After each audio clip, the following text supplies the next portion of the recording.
Hi, kitty cats. It is Thanksgiving week here in the United States. And even though the world sort of seems to be hurtling into hell with a handbasket, well, I don't know what else I want to put there.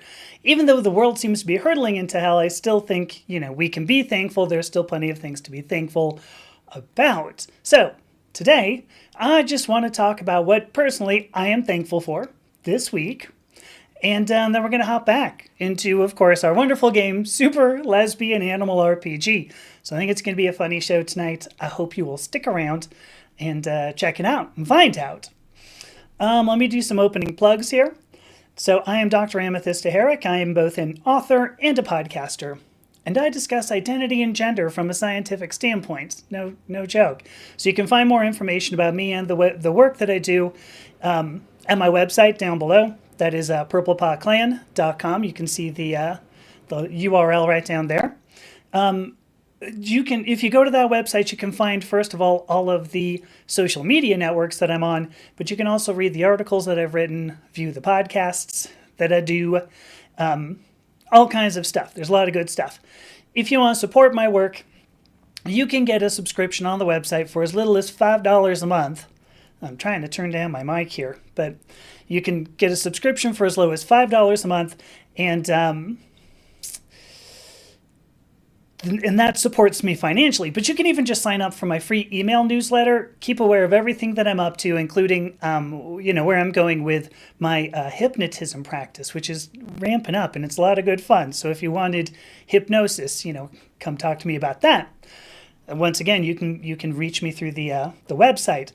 I'm also open to publishing original content about identity and gender, and if you want to contribute your content, then once again, email me. There's a contact page at the website, which, once again, is purplepawclan.com. So, let me see. What do we got here? I got, so I see Angela. Hello, Angela. Good to see you. I see Margie. Hi, good to see you. And Bo. There's Bo. My wife, Rita. There you go. Or my wife, Ildiko. What the hell? Shakespeare, good to see you. Paper Bag Princess. Okay, well, we're going to get to that for sure. And then I also see I don't know how exactly to say it. But Danny. So I see Daniela, 23 perhaps. Hi, how are you doing? All right, here's my introduction. So this week, it's Thanksgiving. Obviously in the United States. If you're not in the United States, maybe you don't care. But if you're here in the United States, you might be thinking about what you have to be thankful for. And if you're not in the United States, actually, maybe you're thinking that's exactly what you have to be thankful for, because it's getting a little bit weird over here. Hello, RUI267. It sounds like a Star Wars droid. Hi. Hello. So even though this year, because I won't sugarcoat this, even though this year has been tough, truly, no matter how you look at it, I do believe there's always something for which we can be thankful. And so tonight what I wanted to do was talk about the things for which I personally am thankful. And I hope you'll add yours as we go along. I see Margie has already talked about Paper Bag Princess, a local vintage clothing store. Oh, you know what? Hang on. Let me pop it up. Just because I love to do it. Look at this. Margie got a lacy blue top and a scarf for free. And some hugs. Hopefully the hugs were free too. Not sure. So tonight I want to talk about the things that I'm thankful for, and I hope that you'll add yours. And then, of course, we'll jump back into Super Lesbian Animal RPG. And when we started this, we met Melody. That's our main character. And then Allison, her girlfriend, they got kind of zapped with magic, kind of fun. So we're all getting ready to go out with the Adventurers Guild and, do all the things. I don't really know what all the things are. But we're going to do it. Let me check some comments here really fast. Let's see. So Shakespeare says, ooh, gosh. Oh, my goodness. After 376 days of homelessness. More than a year? Wow. Oh, my gosh. For the past 2 weeks, Shakespeare's been living at their own pace with a Housing First initiative. There you go. Also won a court battle against your abuser. Oh my gosh, getting a settlement. That is great. Yeah, one more thing here. So getting all the wins after hitting quite the rock bottom, after experiencing violent discrimination. That's awful. I'm so sorry, Shakespeare, and I'm glad that things have improved. That's important. I'm going to see, where's that other page? Here it is. Oh, I don't have anything. All right, so let me start talking about some of the things that I'm thankful for. And actually, to go back to what Shakespeare was saying, well, I suppose I could clean that up. I am thankful, first of all, just that I have food and housing. I mean, I don't care who you are. It is not a political statement to say the prices have gone up, because prices have gone up. And it affects, like, my household just as much as anybody else in the US. So I did, especially when we look at somebody like Shakespeare, who's now finally starting to get some of this stuff. It's great. Margie even saying she was homeless, not nearly for a year, but homeless. And this is great. I mean, Shakespeare says we just got to keep fighting because our joy is worth a struggle. Yeah, yeah. I want to call out in particular, that I'm thankful that at the very least we have yet to be squeezed out by, all the political infighting that we see going on. It's all over the place. We can't seem to escape, all of this political infighting. So that's my one big thing. I want to call out I am thankful that I have food, that I have housing, and at least at this point we have yet to be affected hugely by this political bunch of ridiculousness. Oh my gosh. See, here's something else Shakespeare says. Thankful never to sleep in their car again. They have food, disability support. It's been a lot to adjust to, no longer needing to just survive. That is amazing. I will tell you, I have been, I've lived in my car. When I didn't have a home, it was only for 4 months. I mean, I'm going to say only for 4 months, and it was really awful. I mean, for what it's worth, I had friends. I actually had a chemistry lab that I would sleep in some nights if it was really cold. And really cold in San Diego is, like 65 degrees. I don't know. That's freedom units. I don't know what that is in centigrade off the top of my head. Anyway, so I'm so glad that all of us here, that I'm seeing, at least in the comments, that we have the ability, to be in a place that's going to keep us safe. So speaking of all of that political infighting, because woo, speaking of all that political infighting, no, it didn't. We are seeing, and I've talked about this on live streams before, we are seeing a whole lot of cracks, right, in the way that the U.S. government works. A whole lot of cracks that are going. Thank you. Margie says 65 Fahrenheit's about 18°C. Thank you. I mean, I guess is it 18? Because 75 is 25. Anyway, about 20°C, right? That's cold, in San Diego. So we're seeing a lot of cracks happening in the way just the United States government works, and I think we're actually seeing this partly globally. The way our government has worked is not just affecting, what's going on in the country, it's going outside as well. I don't think this is just MAGA. We're definitely seeing some cracks in MAGA. It's not just the Republicans. It is the entire government.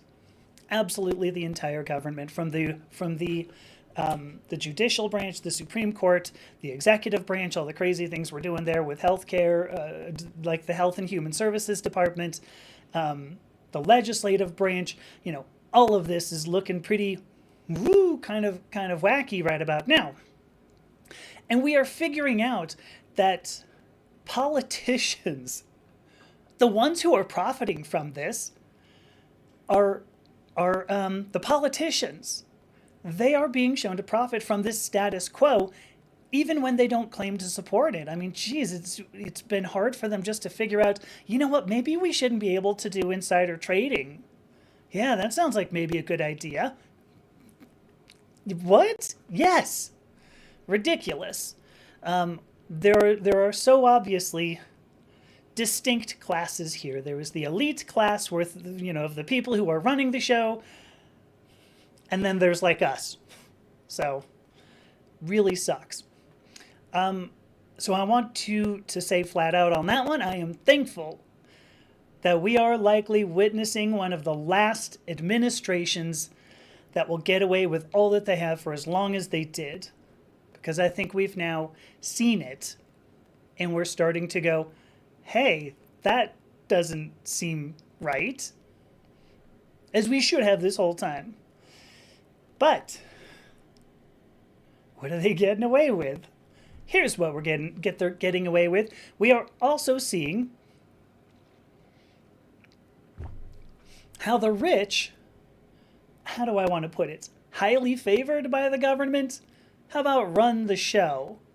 I think it was kind of buried before, but if nothing else, this budget bill, the big Buford bill, the Wynona's Big Beautiful Beaver bill, this budget really showed it. With all of the things. In fact, much of this year, even going into November here, it was kind of buried before. We could see, it seemed like it was kind of buried, kinda. But now we're seeing it flat out, and there are a lot of people who are starting to wonder why you've got people like a Jeff Bezos or a Mark Zuckerberg, and these are people who have a ton of cash. Yes, Wynona's Big Beautiful Beaver bill it's like it was either a piece of legislation or it was a Primus song. I'm not sure which it was. Maybe Primus wrote the song about the bill. I'm a little unsure. I get confused easily. So, but people are starting to wonder why you have somebody like a Jeff Bezos or a Mark Zuckerberg who just have tons of cash and are like throwing this around left and right. I might point out Donald Trump as well, but those two in particular, Amazon and Meta, offer crap for health benefits. Awful health benefits. In fact, they usually don't pay enough money that now you've got people, many of these employees, who have to use SNAP just to feed their families. These are people working who don't make enough money because they don't get paid enough money. They have to use SNAP to feed their families. Then, of course, as we went into November, you may recall, there were not SNAP benefits. So now we have people working for Amazon and Meta who are struggling to feed their families while Jeff Bezos and Mark Zuckerberg are, I don't even know, being blasted out into space. I'm not really sure. They're going to Mars. They're teleporting to the Enterprise. Who the hell even knows? And worse, you also have Amazon and Meta literally laying off thousands of people. I believe Amazon was in the tens of thousands of people. So anyway, we can go. we can say this. So here we go. Margie says, Primus also saying, here come the bastards. Oh, they definitely know the score. And this is, I think, exactly what I'm talking about with Wynona's Big Beaver bill. I personally, at this point, am very thankful, oh so thankful, that the inequity that has been inherent in how these companies run and have run, and that this inequity is becoming more transparent. There are so many things that I think we've learned this year about how our government works and who profits by it, that even though it's been really difficult to watch, because we are at least learning a ton, and I think that's great. All right, that was external. That was all external. I did talk about a house, but here's the other things I'm thankful for. Actually, if you have a comment about politics and how you're what you're thankful going on with politics, I'd love to see it. So go ahead and drop it in the comments there. If I look more internally, if I look more, at least in my, my local circle here, if I look at my circle, I have a ton of really good people in my life. I want to call out every single one of you watching now. I want to call out everybody who may be watching or who may watch it after the fact. so many people who may not comment, but you like and you subscribe and you share and whatever. Even if I don't know your name specifically, there are so many people who support me, and I don't even want to say monetarily. I have so much emotional support. I'm gonna get emotional just talking about it. I have a ton of emotional support. I have a ton of people who care what I do, and so I am very, very thankful for every person who has read my articles, watched my videos, listened to my podcast, any person who cares about the work that I do. Thank each and every one of you. Thank you, each and every one of you. See, here we go. I'm thankful for you in this lovely little loving community. See, I think that's where I'm going, and I've now given a very generic statement there, but now I want to talk about my friends, the friends that keep me running when my fuel is running low, which happens quite a bit because, I still struggle to figure out, how to get a work-life balance. I hear that you can get those. I don't think I've ever had one in my life, which makes me a little bit. So I'll start locally first. I have a dear friend named Krista, and I think I've only known her 4 months, 5 months, maybe a little more. 5 months, let's say. And already she's a huge support. I've really, Krista, you're probably not watching, but thank you for being my friend. I have my friends Bill and Angus, and I've known Bill 15 years, I believe. He has listened to me bitch and moan for 15 years. Actually, it's much less bitching and moaning since I transitioned, and so that's great. But Bill has been there for me. Angus has been there for me. So Bill and Angus, thank you so much. I have a much newer friend named Amanda, whom I met sort of through Krista. And so Amanda is I'm so thankful for her. Thank you, Amanda. I don't know. Somebody said lost woke. I'm not even going to pop it up because whatever. Is this implying that being woke is a bad thing? I mean, it's so. I'm gonna tell you, I will pop it up. Let's say that this was supposed to be an insult. When I first heard the word woke, I was like, I'm not even sure what the hell this means. Then I found out that really what it means is that you've woken up to the idea that there might be people who are less fortunate than you. And I went, well, that seems like the kind of wouldn't you want that? Wouldn't you want to know that there are things that are inequitable or things in your things in your community that could be better? Wouldn't you want to know that? Is it better to be asleep at the wheel and go, I don't know, politicians will take care of it? Because I don't know if you remember the politicians. I already talked about them. The whole thing's falling apart, and that's a good thing. I think I'm grateful for that. I'm thankful for that. So online, it would be I would be absolutely remiss of me not to mention Margie Fancy Pants, who is right here, saying thank you to you, Margie. Obviously, my good friend Morgan, Angela Walker Scott's also there. Genevieve, who is always there. Other people whom I have not met personally, but have been great friends to me over the past 6 months, have been Sophia. I met her through my hypnotist training. And then Bryn, who actually reached out to me on LinkedIn, just was like, hey, I'll watch one of your videos. Let's talk. And I was like, okay. So Bryn, there are so many people online that I have who support me. I just can't even name you all. So I am very thankful for all of the friends who love and support me and who have loved and supported me over the years. So thank you to all of you.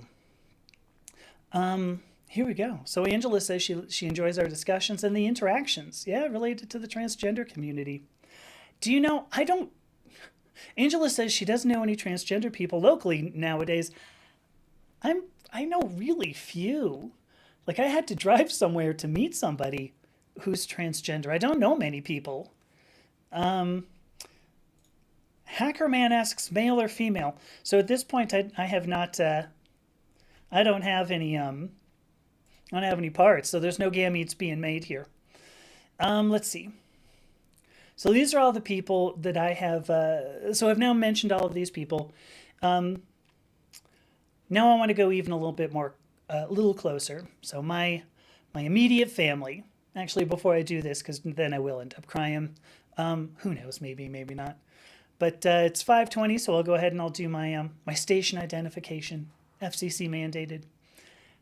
It's not because I'm not on public airwaves, but I do like to say that. So I'm Dr. Amethysta Herrick. I like to talk about identity and gender, and one of the things I'm talking about tonight is what the things the things that I have to be thankful for here in 2025. So let's see. What do we got? So Shakespeare says, "Oh my gosh, that's right. I forgot you're in Minnesota. Totally forgot that you're in Minnesota." So Shakespeare says they love their local communities living in Minnesota. We have one of, if not the largest trans population in the world. I don't think I knew that. Wow. That's pretty cool.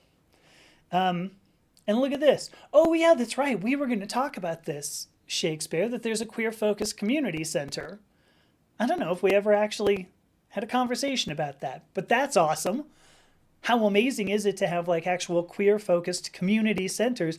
Because I don't know, who's out there right now, but it's tough to find resources specifically for the queer community. Just going to say that. In fact, actually, if you've been hearing anything where I've been saying, I'm so glad that I have food, that I have housing, that, I've got people who support me, all of these things, the queer communities, and then even worse, the transgender community struggle to maintain. So this is very important.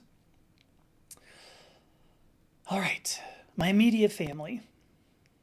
So these are the people who pick me up whenever I fall over. And unfortunately, I fall over far too often. It's a difficult life being in the queer community. It's a difficult life being transgender. It's difficult. My wife Ildiko obviously has been a huge, huge support. So thank you, honey. My son Ash has been there, and has supported me in so many ways. So Ash, thank you. I'll also bring up my cat Sapphire. I'm sure some of you have seen like pictures that I'll post of my cat where she's sitting right here in my face, which is, can be a little bit disconcerting if nothing else. And actually, since I transitioned, my sister Laura, because my sister Laura has a transgender daughter, and Laura and I have actually have bonded a lot more over, the past 3 years than I think we've ever done in, 50 years. Let's just say that. So I am very, very thankful that I have the level of support that I do from all of my friends and all of my family. So thank you, all of you. Yeah, Shakespeare, that's true. I'm sorry. I forgot that all of us, everything did happen. And so we did stop talking about that. But yeah, reach back out sometime. It would be awesome to connect back up. And it did just strike me. Yeah, Margie brings up, it must have been awful living in your car in the winter in Minnesota. Yeah, woof, that's got to be rough.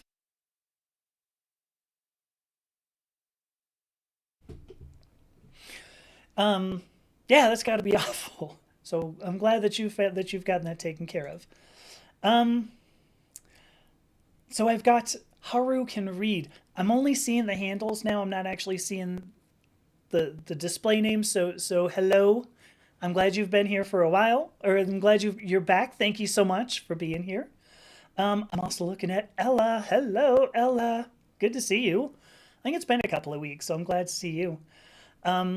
Just so you know, we're talking about the things that I think we have to be thankful for. Or how about this? The things that I have to be thankful for here in 2025.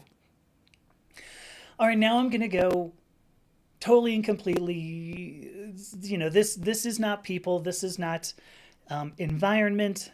I am going to say that I am very, very thankful for gender affirming care. I will just say flat out that gender affirming care has been life saving I don't think that's a I don't think that's an exaggeration. If I had not received gender affirming care in 2022, I don't think, well, I might not be here today. I mean, I certainly wouldn't be here. That's not what I meant, because I'd still be working in technology and probably just being miserable. But I might actually not have survived these past 3 years without gender affirming care. I will say, oh, Shakespeare, you going? Okay, see you later. Going to the lesbian soccer bar. Look at this. Hang on, I gotta pop this up. Thankful for transgender night at the gay bar. That's awesome. Let me see. Gender affirming care. I'm not going to mince words here. Gender affirming care has been the single biggest contributor to my mental and physical health in my life, particularly in the year 2025, because it took me a couple of years for everything really to settle out, everything to kind of come together and gel. It's been the single biggest contributor to my mental and physical health ever. Anybody who would believe that gender affirming care is bad or harmful needs to talk to somebody who's incapable of receiving it. Just gonna say that flat out. You need to talk to somebody who hasn't gotten it, and then you'll know getting that is not bad nor harmful. Let me look at some of these comments here. So here we go. Angela says that when she transitioned, she lost her small family. Yeah, and then when Andy died, so she doesn't she's not hearing from the family when Andy died as well, and it's just her and her teddy bears, and us, Angela. I know that's cold comfort. Certainly, if it's -15, howling outside the window, we are here. Here we go. So I do like. So Margie gave me a little bit of a reframe here. Informed consent, gender affirming care. Oh, so agree. Because if I had not had informed consent, gender affirming, I guess I should probably let me actually define what that means. So informed consent means that as long as you are informed of the issues that can happen while you're taking gender affirming, while you're getting some sort of medical care, if you're old enough, you can consent, saying, "I understand the ramifications of what I'm about to do. I'm an adult, and I'm just going to suck it up." Now, of course, one of the side effects of estradiol valerate is feminization, which I'm like, well, that's a side effect, yeah, but I wanted that. So anyway, informed consent is huge, because what that means is that everybody is anybody who's an adult can get that, and that it's common in many states in the United States, but not enough. And so you can see here that Margie says that informed consent allowed her to get the HRT that she needed and given her an autistic special interest. And that's always fun. Well, I don't know if it's fun, but it's good to have a special interest there. So this is interesting. But Bo says male parts are uncomfortable to ride a bicycle with. Okay, I'll just say it. Because when I got on a bike for the first time, because I bought a bicycle end of 2024, I think, and it was a really lovely, purple, of course, sort of a purple. I don't even remember what kind it is. It was a really good one.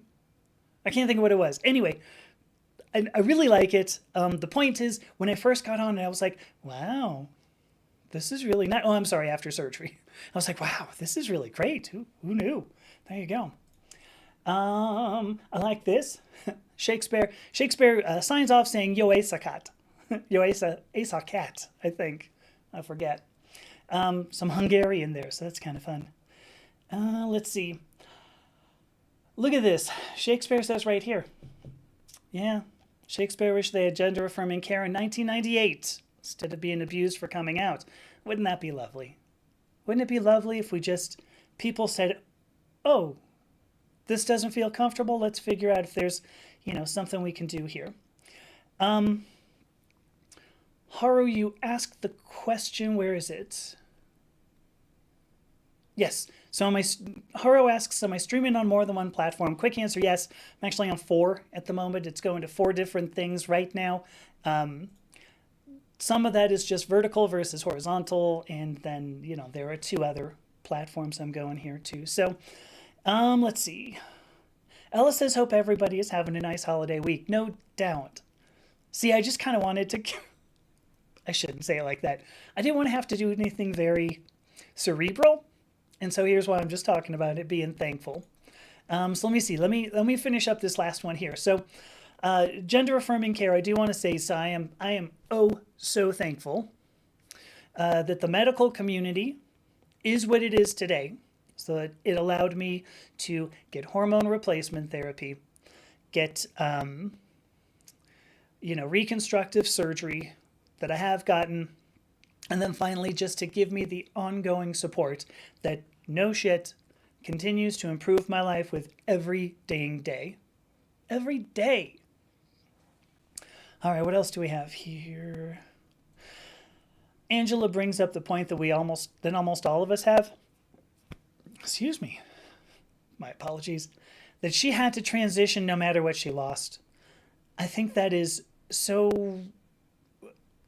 a vital part, or such a common experience in the transgender community. None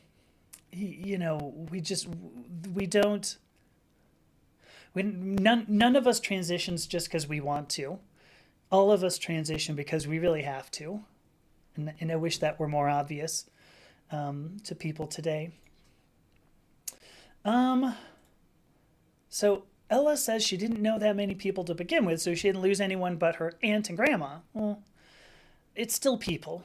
So they were nice about it. Okay, good. So you didn't lose them. It sounds like good. Let me see. What do we got? Yeah, see, here we go. So now Margie finally got some mental health diagnoses this morning. Good. I'm glad you said it was this morning. I'm sure it was difficult to receive to get formal diagnoses to be who you are, or of what you've experienced. Yeah, there we go. Difficult to get formal diagnoses of what you've experienced, but of course it's going to be the first step, because this is the way Western medicine works. If we don't have symptoms, you're not going to get any. You're certainly not going to get any attention. So I'm glad that happened, Margie. And here we go. Let's see. So Haru can read. Can you do me a favor? What is your? There was a name that I've been getting, that I've used, a display name that you've used, so that I can remember who you are. My apologies, but so Haru says, speaking of gender affirming care, as of today, one of my next clinicals for physical therapy school, oh my gosh, is highly likely to be a pelvic floor clinic specializing in post-op gender affirming surgery. That's phenomenal. Wowzers. I know somebody, she is actually she calls herself a sex therapist. This podcast has not been released, but I think it's coming out in 2 or 3 weeks. Eve Hall is her name.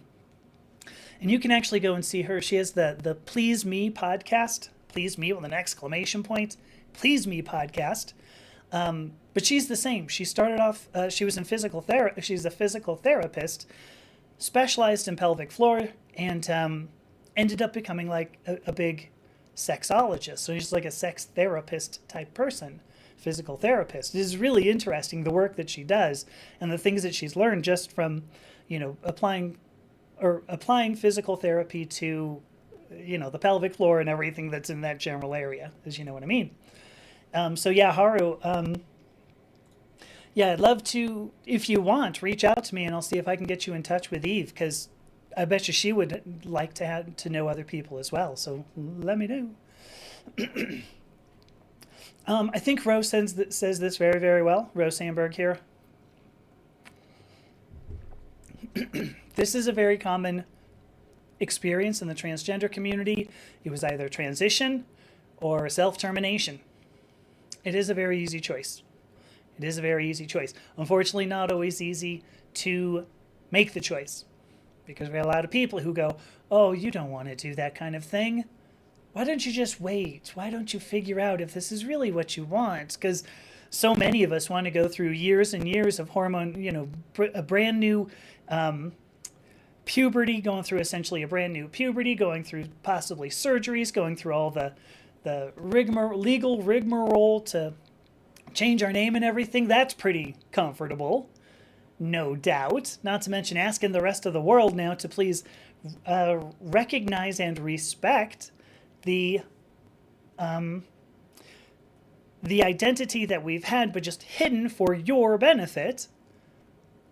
Anyway, really comfortable. Like we would choose that on purpose. Like we would go, oh yeah, oh it'd be so great. I love the idea of people coming onto YouTube and misgendering me. This sounds like a great idea. It'll be fun. No, it isn't. It's not. It's terrible. But the results are amazing.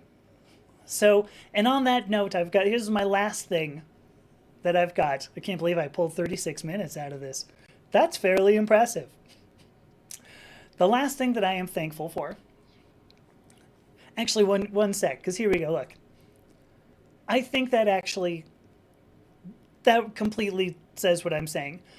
Ro put it off for 50 years to accommodate everyone around her instead of herself. This is what we do. We try to protect the people around us. And I mean, it's well-meaning. Certainly I wouldn't say that, you've done wrong if you're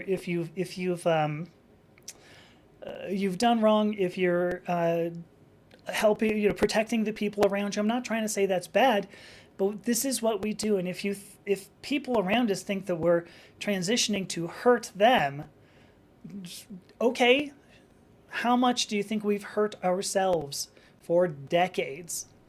So thank you, Ro. Thank you again for that clarification. I'm going to say, it was totally true. Margie is thankful for being a pubescent girl in her 5th decade. So true. I mean, I could say it was not fun, but it has been great. I mean, it really is great to see my body change and all that. And then Margie says, thankful for her boobs, because, right? All right, here's my last thing. It is particularly over this last year, over 3 years anyway, but specifically over this past year, I have continued to grow as a person, to understand who I am, to understand what I'm here specifically, in this lifetime to do. I would say that 3 years ago when I started this, because I mentioned, in a live stream, I don't know, 4 weeks ago at this point,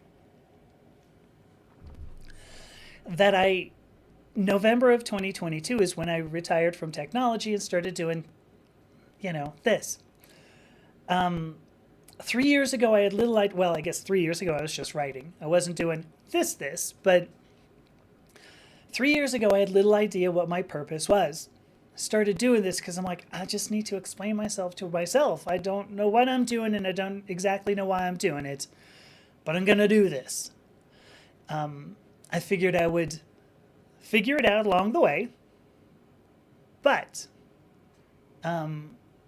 today, now 3 years later, I feel that I'm finally at a place where I do see a purpose. I do see the mission that I have now in this lifetime, now here. So I'm not really sure exactly how I would say this. I guess I would just say I am thankful to the goddess at this point for sending all of the challenges I faced into my life, helping me achieve all of the accomplishments that I did in my life, and then finally for making clear all of the good things that I see in my future. And this is what I hope all of you can experience as well. And that's it. That's what I'm thankful for. 40 minutes. Boy, I really dragged that out. Here's something nice. I love seeing. Oops, did it come up? Yeah. I think it's an interesting point that Ro makes. Even when you do transition, a lot of people really do accept the new you. I had like a list of maybe 50 people, I think, that I put out there initially, like when I first transitioned. And of those 50, there were two who went, I don't know, I'm a little unsure about this. Leaving, some 48 who ranged from, oh, well, yeah, I totally knew you were going to do this, to, well, I 100% support you, to, I don't really understand it, but you are you, and this is not up to me to understand. It's only up to me to support. Only two people. Two. And I'm not trying to say that if you don't transition, you're wrong. You're doing something wrong, whatever. I don't mean to say that. What I'm going to try to say here is that a lot of times we are afraid to take some of these steps because we think, oh, it's going to be so awful. Everybody's going to hate me. I'm not going to kid you. The world's funky. And I will tell you, you may be surprised that to find a lot of people really do support you and accept you 100%. So thank you for that comment, Ro. Oh boy, they're starting to come a little faster. So Angela, oh, okay. I mean, I don't know if that's, I'll read it. Angela says she was lucky that when she transitioned, her mother did accept her, but all the rest of the family didn't. And my father had just died. So, I mean, at least your mother did. I think that's why you were lucky. I don't know if it was lucky that your father had died. I don't know what I would have done if my father was still alive. Like, I'm not sure I would have told him. I'm not even sure. It's a weird question. Because I think my father would have been weird, but I don't know. I'm curious. I'm glad that for the most part you've been accepted. And Angela, this was some time ago too. I think you said it's been about 20 years, so that's pretty good. I think that's really good. Absolutely true. Margie says, we all accept you and are thankful for who you are. So true. What else do we have here? Haro says, oh gosh, look at this. Haro says she's so thankful that her parents are so accepting, so much so that they have enabled her to try and give back early on in your transition. That's awesome. I'm glad for that. It's beautiful when we have an environment that does foster who we are, and then almost immediately we can go, listen, I feel great. I need to help other people. And that's, so I don't know. It's a beautiful thing. I guess I'll leave it at that. I think a lot of us get this too. Ella says that most people that knew her were in no way shocked when she came out. Like, oh, yeah, that makes sense. I'll tell you, see, I had a lot of that too. I mean, I mentioned my two friends, Bill and Angus. And I told my friend Angus, and honestly, I think the first thing he asked was, so what's your new name going to be? And I'm like, I have no idea. Do you even care? And Angus was like, what? No. And I was like, really? Wow. What? All right, now I got to think about a name. I don't know. And then Bill was just kind of like, okay, I've seen that. And was it was okay. And I've mentioned before, all three of my sisters were like, yes, we've been waiting for this. So this is something else. Look at this. Your 90-year-old father-in-law accepted you. Wow. I'd be thankful for that. Oh, I think this is lovely. Look at this. Margie says that long ago she had a friend who came out as a lesbian. And she later told her that Margie was the only person with whom her relationship did not change. And she was grateful for that. I got to tell you, it's so because I came out as pansexual. I guess I called it bisexual in the 90s, 1994, 95, something like that. And I had a few people who were like, well, I don't know. Now I'm going to be worried that you're going to hit on me. And I remember just kind of going, what a weird thing to bring up. So this centers around you. Like all of this, so our relationship is only about you and whether or not I was going to hit on you. Because that's kind of weird. I don't know I don't know exactly where that comes from, and weird stuff. But and this is different from having a friend who came out as a lesbian. But I was kind of like, why did you tell me that? So, Haro, my apologies. So Haro has they them pronouns. Thank you for correcting me. I appreciate that. What do we got? So let's see. So Rose says now in regarding her 90-year-old father, never even got a father-in-law, never even got her new name and pronouns wrong. Dang, that's not bad. Angela says, oh, it was 1990. Okay, so oh my gosh, I was thinking 20 years. It's 35 years. Zoinks. Transitioned at the bank in 1990. Everybody accepted her, which is the way it should be, right? Absolutely. I don't think I've ever heard much about your family, Margie. I'm glad that you do have a side of the family that's really accepting. Oh, and enthusiastic even. Oh, dang. That's awesome. Oh, this is a great point. Because now this about Haru, who said that they were thankful their parents are accepting, so that Haru can give back earlier on in their transition. Margie's got a great point. I think a lot of us, we learn how to cope with our own trauma by talking about it with others and like helping others and going, did you have the same thing? I will tell you, there's nothing, I think there's nothing better.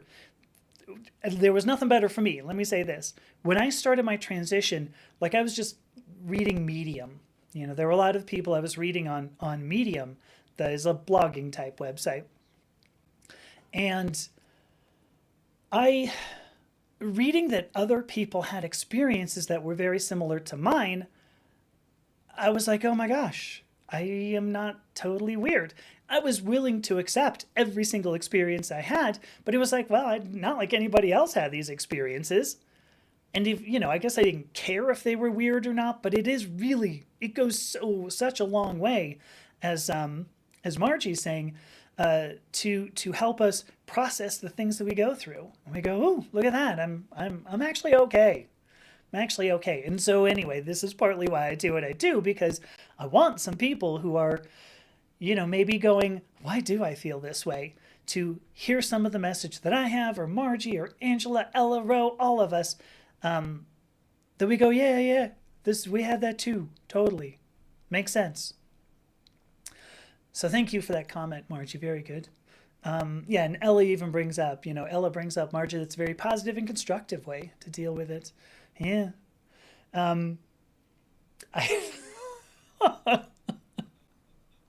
I did not get quite this comment. Rose says that a good friend said to her, and she quotes, "You are always a bit charmingly short in the macho stakes, so it's no surprise." Yeah, I mean, I mean, I hope that wasn't offensive to you. Because I got a little bit of that too, and I'm like, right?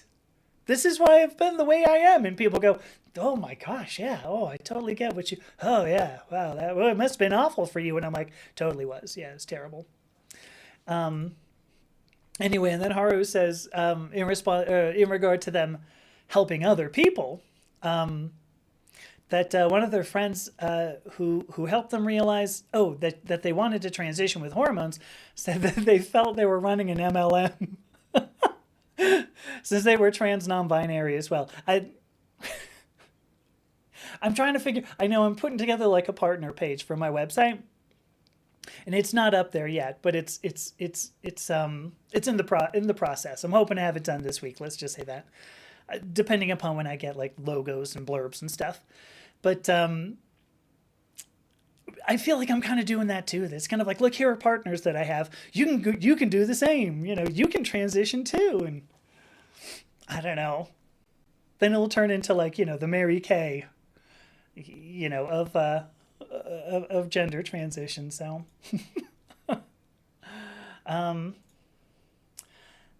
Ella says that her dad also passed before she could tell him, but she'd like to think he would accept who she is now. I don't know. I wonder. What's the... Sounds like somebody's trying to cope with their ego. Wait, is this me? I hope not. Um, wow. So Angela's saying that her mother always got name and pronouns right, even when the mother had Alzheimer's. Admittedly, she had chosen the name as an option. Oh, see, I didn't want to ask my mother. I don't think she would have told me. In fact, I'm pretty confident she wouldn't have told me. But want I didn't want something that, how do I want to put this? I did want something my parents would have chosen. I did want something that I personally would have chosen and didn't exactly end up there. I know I've told that story a couple of times, but I didn't even want the input. Angela, it sounds like you had a better relationship with your parents than I have, but oof, yeah, I didn't even want, I would not even have wanted to ask them. Oh gosh, I'm coming close to a break time. So here we go. Okay, so Rose says that that the person who said that is still a good friend, still very supportive. That's awesome. I was kidding. I mean, I don't think he would have. Oh, I'm choking myself. I don't think he would have put that up if it had been offensive. So I think Margie makes a great point too. You know, when we learn about how other people process things in their head, that helps too. So learning about how people perceive gender, how people perceive themselves, identity, so themselves, how people perceive the world around them too, is partly how I would say neurospice. But it says, you know, Margie says the learning about neurospice has been helpful and affirming. You know, it's validating to know that there are other people who work this way. I'm really disliking too, just as a super quick aside. I'm really like not liking. Sorry, I looked at a comment and started thinking about it. I don't like the word neurodivergent anymore because it implies that there are some people who think correctly and then some people who diverge from the correct way of thinking. And I go, correct way of thinking? Okay. So, sorry, no, I still had that up. Let's see. Here we go. Let me see. So here we go. Haru says, my entire extended family accepts me. Okay. Their parents, their brother, and I are estranged from them for other reasons. Yeah, okay. I mean, that's good that they want to have contact with them, with you. So, all right, let me see. So they ignore my parents and brother and then go out of their way to be like, hey, we love you and support you. That's pretty sweet, frankly. Let me see. Okay, sorry. So Bo, good point. Bo brings up, yeah, was referring to my friend that was afraid that I was going to start hating on them. Yeah, I'll tell you. So I mean, this was in 94, 95. I don't even know who that person is anymore. Like I remember it happening, but I'm like, who the hell was that? Who was that? Because I know I lost a couple of friends who are like, ooh, you're bisexual. I don't. That means that I'm gonna you're gonna grab my butt or something, and I'm like, you are nowhere near my type. I don't want to burst your bubble, but you are just nowhere near my type. Anyway, so let me see. All right, so here we go. So Angela says it's strange, but when she was young, her mother said that Angela was what she would have called her if she was a girl.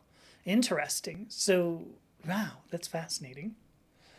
And I hear what you're saying. So Margie says by neurospice she means neurodiversity, which I actually prefer. It just says you may think differently than what is typical, which is a word that due to her neurospice she can never remember. It does allow her to call neurotypical people neurobland. Yeah, there's like no neuro. It's like you need some neuro salt at the very least. Neuro salt, a little bit, maybe a little bit of neuro cayenne. Just something. There you go. Let me see. All right. I do, yeah, see, so Haru brings up the point.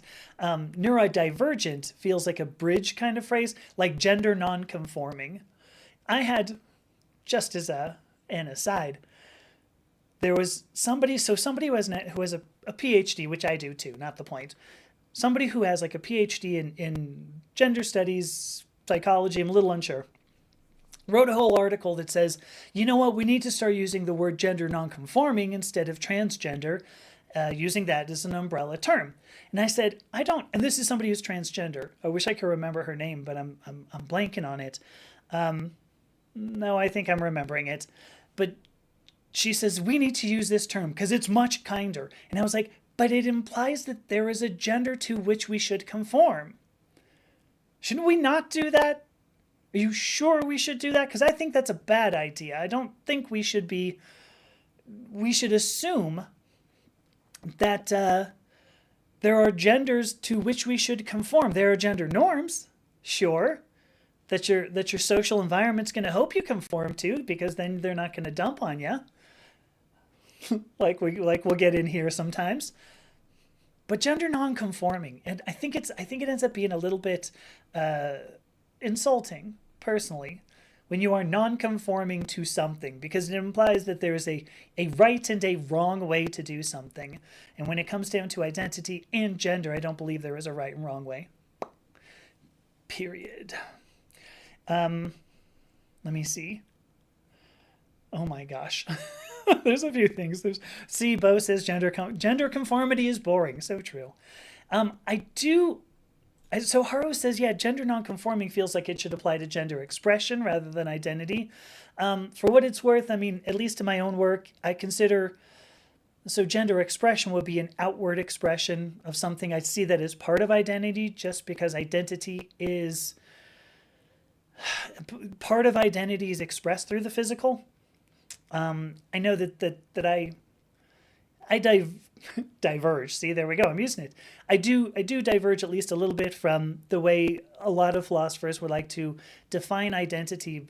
But I think identity is so much more than just like in our head, because we will. And the reason why I think this, Haru, if you care, and maybe everybody else does, I think that identity needs to be expanded because it's so easy to suppress it. And that part of our identity is internal, but part of our identity is external. And so there you go. You know, if we can suppress who we are, then people don't know it. And that's why I think using a physical expression as well, so the expression of clothing, makeup, whatever, or lack thereof, so many other things. Oh my gosh, somebody just dropped something on the floor upstairs. I hope they're okay. Anyway, I think that physicality needs to be part of identity, just because you can ostensibly be conforming, but that is not your identity, to my mind. I don't know where that one is. So, all right. Yes. No. See, I think Haru, that's exactly my point. So then Haru says it's a very good point. Of course it was. No, I'm kidding. And then they say it would fit better with how they handle themselves in spaces they're comfortable versus spaces they're not. Right. See, we change our expression, our outgoing expression, depending upon social environment. And so I actually use the phrase gender identity, but we've got, our identity, which is is a full sum expression of everything. Our gender, which would be a sum of the physical, cognitive, behavioral, and social. And then our gender identity, as I put it, is basically what we're doing at the moment. It's our expression at the moment, depending upon social environment, depending upon social norms. Like, I'm not going to go to some place and walk around with like a shirt that says, "Kiss me, I'm trans," because it might mean that somebody will replace the S's with L's and go, I think that sounds fine. So anyway, there's my little rant on identity. This is why I do what I do. Isn't it fun? Look at this. It's already 6:00. I can't believe I was able to go a whole hour on that. I can really kill time when it comes down to it. So what I want to do, let me close this thing. We have, we've got, Vesper. I didn't see Vesper was here. And Amber, I'm so sorry. I really need to figure out if I can get these things in my other little thing here. I realized that said nothing. It was really vague. I need to get these things in my other thing that does stuff, that does whatever. I'm going to take a break, and then we'll come back. And, oh, there's Vesper now. Vesper, watch this. I don't know if you've been here. I can now pop up comments from all the places that I am. Woohoo! So, that's pretty sweet. All right, I'm going to take a break, and then we're going to play, like you do, we're going to play what the hell is it called? Super Lesbian Animal RPG. So there you go. Margie also quotes Björk, and I like this. It takes courage to enjoy this, right? All right, going to take a break. Oops, sorry, wrong thing. I'm going to... Ooh, no, I'm going to show this really fast. Angela says if we conform to the norms, we would not have had the guts to transition. Precisely. We have to reject social norms. We have to accept that the social environment doesn't have our best interest at heart. I appreciate that. Thank you, Angela. I appreciate that, Angela. Thank you. All right, for reals, taking a break. Here's the break one. I'm going to take a break. I'll be back 5 minutes. We'll play Animal RPG, Super Lesbian Animal RPG. I'll be back.